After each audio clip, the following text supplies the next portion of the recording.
Why did this child say, "That's him," in court? The answer will shock you. Don't scroll past. This unbelievable courtroom moment went viral for a reason. Imagine a packed courtroom, lawyers whispering, a judge about to gavel order. Then a child's voice changes everything in a second. A 4-year-old boy just did what detectives couldn't. What happened next exposed a truth so shocking, it shook the entire courtroom. Before we continue, let us know in the comments. Which country are you watching from? That Tuesday morning, the courthouse hummed with its usual rhythm. Lawyers shuffling papers, clerks murmuring into phones, the distant echo of footsteps on marble floors. No one could have guessed that before the day was over, a single moment would rewrite legal history. In the back row, Susan adjusted her blazer, nerves tightening her shoulders. Beside her, 4-year-old Peter knelt on the wooden bench, completely absorbed in playing with his toy. His wide blue eyes occasionally flicked upward, tracing the golden chandelier. Susan was here for a reason. 6 months ago, she had seen something she couldn't unsee. A robbery outside her shop, masked figures moving like shadows in the night. Now, she was the key witness. And because life had no patience for careful plans, she'd had no choice but to bring Peter along. The judge, after some reluctance, had agreed, so long as the boy stayed quiet. Quietness was one thing Peter could manage. While the adults around him whispered in hushed, serious tones, he lost himself in play, the courtroom's grandeur, nothing more than a backdrop to his imagination. Then the doors swung open.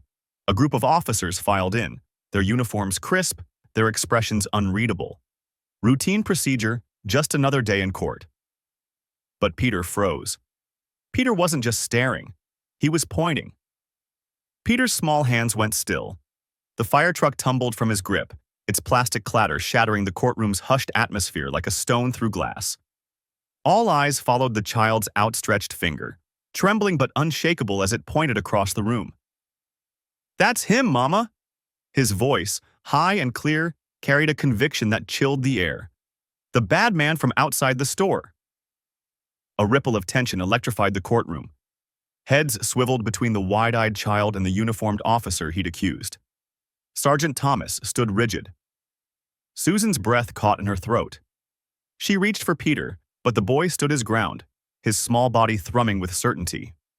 Across the room, she saw the sergeant's face drain of color, his Adam's apple bobbing in a convulsive swallow. Judge Smith's gavel hovered, forgotten, midair.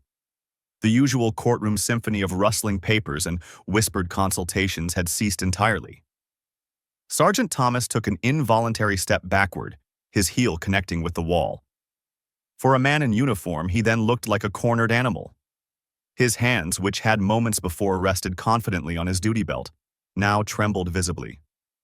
Peter simply stared, unblinking.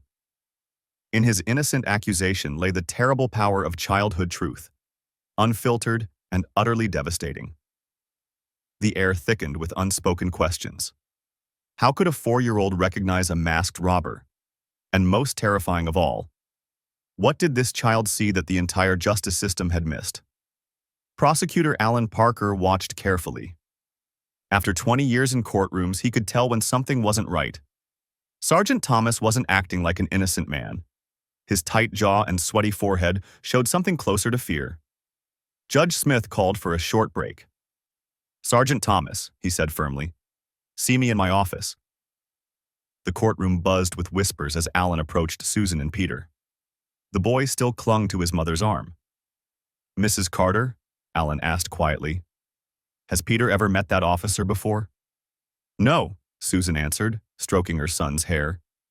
Then she paused, remembering something important. "During the robbery, one of the men walked with a limp." Alan followed her gaze to where Sergeant Thomas was walking away. There it was, the same slight limp in his right leg. As Thomas disappeared down the hallway, he threw one last look over his shoulder. It was the look of a man who knew his secret was about to be exposed. The evidence was clear. Sometimes the truth reveals itself in the smallest details, even something as simple as the way a person walks. With a nearly imperceptible nod, Alan signaled security to seal the courthouse. The air hummed with unspoken tension. That electric moment when suspicion crystallizes into certainty. By nightfall, what began as a child's outburst had transformed into an official inquiry. Sergeant Thomas now sat in an interrogation room, his police badge replaced by a case number. Meanwhile, across town, a task force tore through years of case files, their discoveries growing more damning by the hour. "Pull his entire work history," Allen commanded, his voice tight. "Every arrest, every investigation, every evidence log." The district attorney's office became a war room overnight. Boxes of files formed precarious towers on every surface. A junior prosecutor nearly tripped over a stack of financial records as the pattern emerged with chilling clarity. "Same MO every time," murmured lead investigator Dawson, tapping a case file. "Witness statements describing a limping suspect. And look, Thomas was first responder in all 12 incidents." Across town in a safe house, Peter built block towers while Susan watched security footage on a laptop. The screen showed Thomas walking toward a bank, 3 days before it was robbed. His distinctive limp unmistakable even through the grainy footage. Allen slid a folder across the table to Susan. Inside, bank statements showed 6-figure deposits timed perfectly with each heist. Offshore accounts. Shell companies. A paper trail of corruption stretching back years. The most damning evidence came when they re-interviewed past victims. Shown Thomas's photo without his uniform, 3 separate witnesses gasped. One shopkeeper actually recoiled. "That's him," she whispered. "I'd know that walk anywhere." Thomas had been hiding in plain sight, until a 4-year-old saw through the disguise. One by one, the victims came forward. Shopkeepers, waitresses, security guards, all pointing at Thomas's photo with shaking hands. Mrs. Henderson, the elderly florist, went pale the moment she saw his picture. "Mother of God," she whispered before her knees gave out. The paramedics found her mumbling about cold eyes that haunted her dreams. The precinct turned into a hornet's nest. Officers who'd worked with Thomas for years suddenly remembered odd details.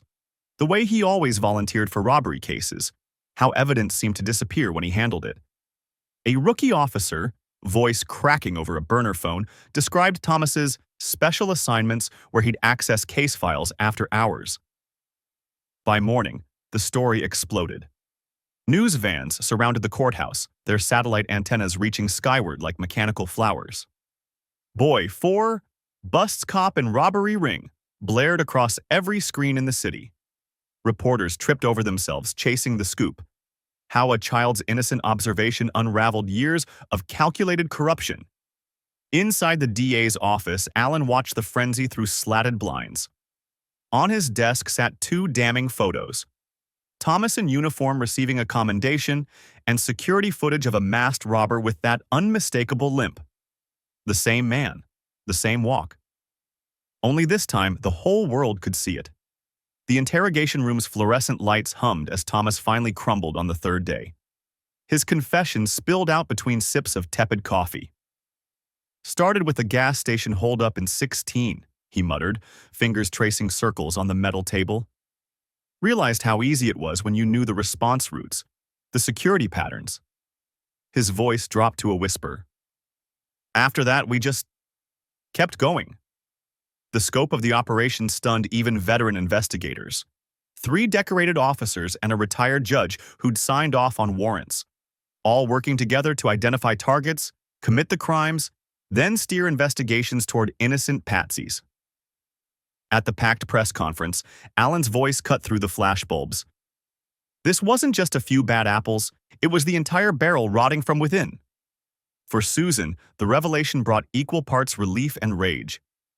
"That night plays in my head like a broken film," she told reporters, Peter clutching her hand. "The way he moved, part of me knew. But who accuses a cop?" Child psychologists marveled at Peter's perspective. "Children see without filters," Dr. Burgess explained to news crews. "Where adults see authority figures, they see people. The way they move, breathe, hold themselves." Forensic accountants followed the money through a maze of offshore accounts and crypto wallets, uncovering $50 million in stolen funds. The paper trail revealed Thomas's most damning contradiction: a public servant living far beyond his means, with vacation homes and luxury cars bought in cash. In the end, it wasn't forensic evidence or financial audits that brought them down. Just a child's unwavering finger and 3 simple words. "That's him, Mama." Lead investigator Gabby ran hand through his hair as another box of evidence wheeled in. "Every paper we turn over shows another layer of this rotten apple," he told reporters, all because one little boy trusted his eyes. For the victims, justice came too late for some, but not too late for all. Now the whole world knew the real criminals wore uniforms. By summer, the principles were being implemented in police departments across the country. Body cameras became mandatory. An independent review board was established. Even the police union couldn't stop the new AI systems that flagged suspicious case assignments. At a national law enforcement conference, Susan stood before a sea of officers, her voice steady despite the tears in her eyes. "That day in court, I was so embarrassed when Peter shouted," she confessed. "Now I understand. Children only see truth." Meanwhile, the boy at the center of the storm continued his important 4-year-old business, playing with his toys. Alan was promoted to head the new Integrity Division. International delegations came to study what media dubbed the Peter effect. At the police academy, cadets now learned about cognitive biases alongside criminal law. A new victims' memorial in the town square bore the simple inscription, "For those who weren't believed, until a child spoke." As for Peter, on the day the new oversight center opened, he sat in the front row swinging his legs, more interested in the candies at the reception than the speeches. When a reporter asked what he remembered, the boy just shrugged. "The policeman walked funny," he said. Susan watched him with a mother's knowing smile. "We spend our lives learning when to speak up," she told the lingering journalists. Peter reminded us all how to do it. Without fear, without filters, without a single doubt that what he saw was real. Sometimes the smallest voice can create the loudest echo in history. What did you find most compelling about this story? The twist? The emotional impact? Let me know your thoughts in the comments below. I'd love to hear from you. And if you enjoyed this story, don't forget to like, share, and subscribe for more amazing content like this. Until next time, stay curious.